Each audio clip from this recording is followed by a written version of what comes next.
क्या कभी आपने सोचा था कि जो आदमी अंग्रेजी की 4 लाइन लंबाई बगैर पढ़े लिख के नहीं बोल सकता है,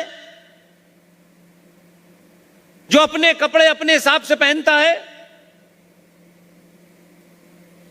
जो दाढ़ी भी ऋषियों की तरह रखता है, क्या कभी उसने सोचा कि मैं जब अमेरिका के राष्ट्रपति से बात करूंगा तो पता नहीं मेरे बारे में क्या सोचेगा? हम सिंबॉलिक दुनिया को फॉलो कर रहे थे। उसने कहा मेरी दाढ़ी कितनी लंबी है, मैं कुर्ता क्या पहने हूं, मैं 12 दिन के व्रत में हूं, लेकिन जब चर्चा होगी तो आंखों में आंखें डाल के होगी। और मैं अपने राष्ट्र का, अपने देश का वो पक्ष रखूंगा। मेरी भाषा में, मेरी वेशभूषा का कोई लेना देना नहीं है। इसलिए वो मैसेज आपको देता है, किसी और को नहीं देता।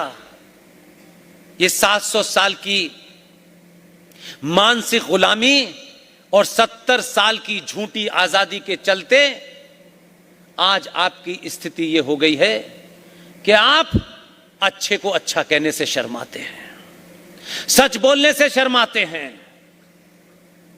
लिहाजा उसने तय किया हम अपने घरों में जरा सा कुछ भी कर दें तो तैयार होते वक्त 5 बार पूछेंगे लोग, पता नहीं यार ये मैं ठीक लग रहा हूं।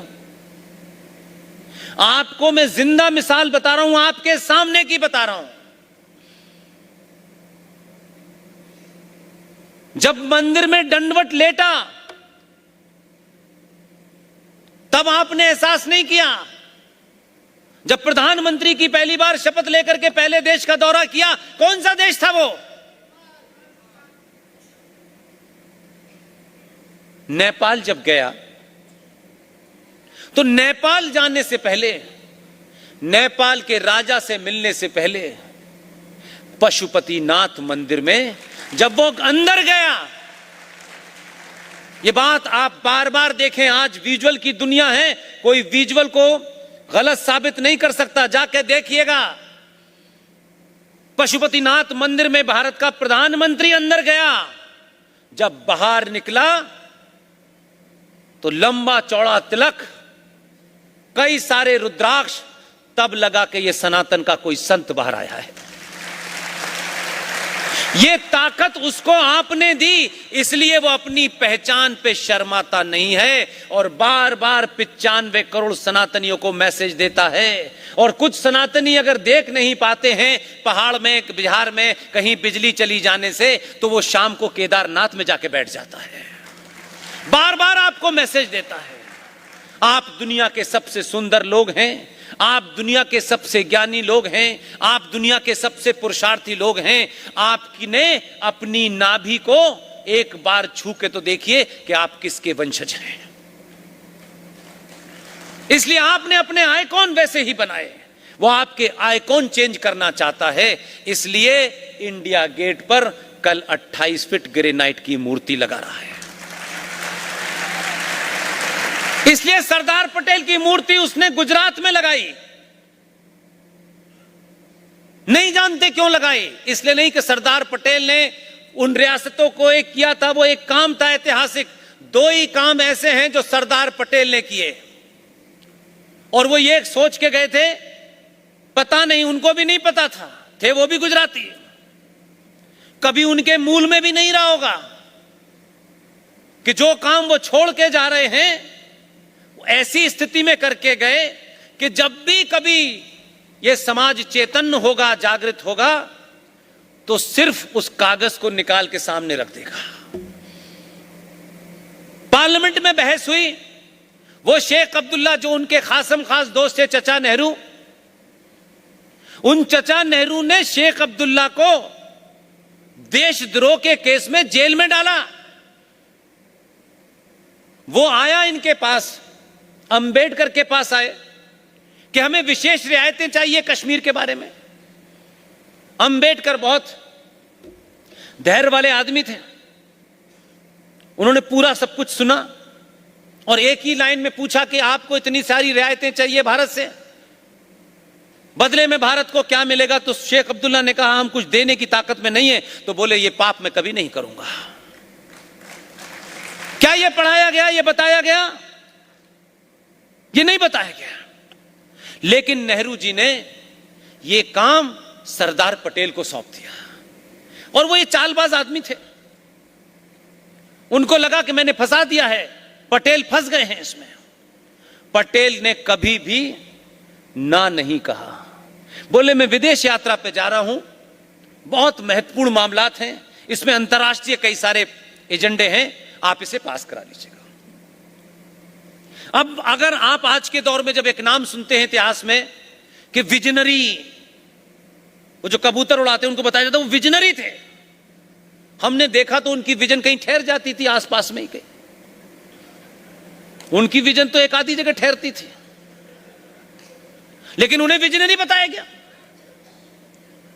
लेकिन विजनरी कौन होता है, अपने उस कालखंड में हम सबको सीखना चाहिए कि हम इसकी चिंता न करें कि हमारे रहते ही हम जो करें उसका हमें फल मिल जाए, हमें राज्यसभा मिल जाए, हमें राष्ट्रपति नॉमिनेट कर दे, ताकि हम भी चोरी चकारी करके खूब करोड़ों की बिल्डिंग बनाएं। ये अगर जिस दिन अपने दिमाग से निकाल देंगे, आज भी हर एक भारतीय सनातनी के पास मौका है कि वो अपनी भूमिका तय करे, उसे निभा जाए, चला जाए।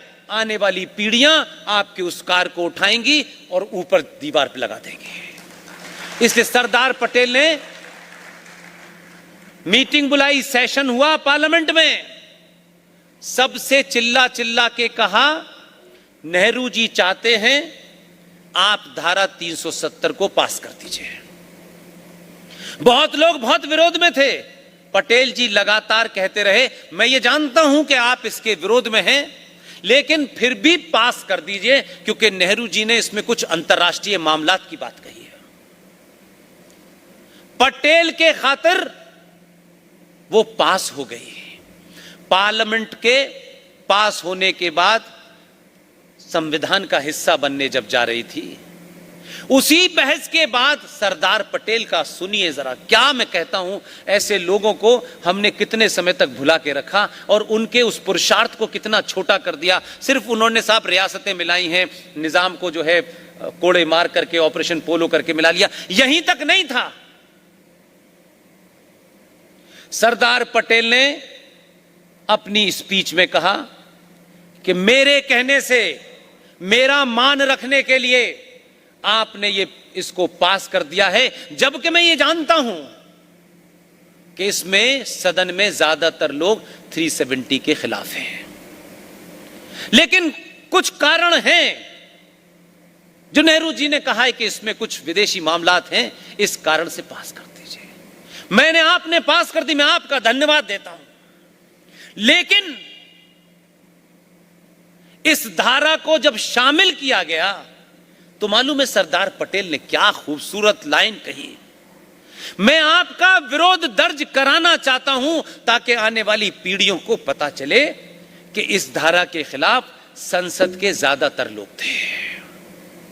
तब अपना विरोध, उस पूरे देश का विरोध, संसद का विरोध, उन्होंने धारा 370 जोड़ी और उसके नीचे एक लाइन लिखी, इट इज टेम्परेरी।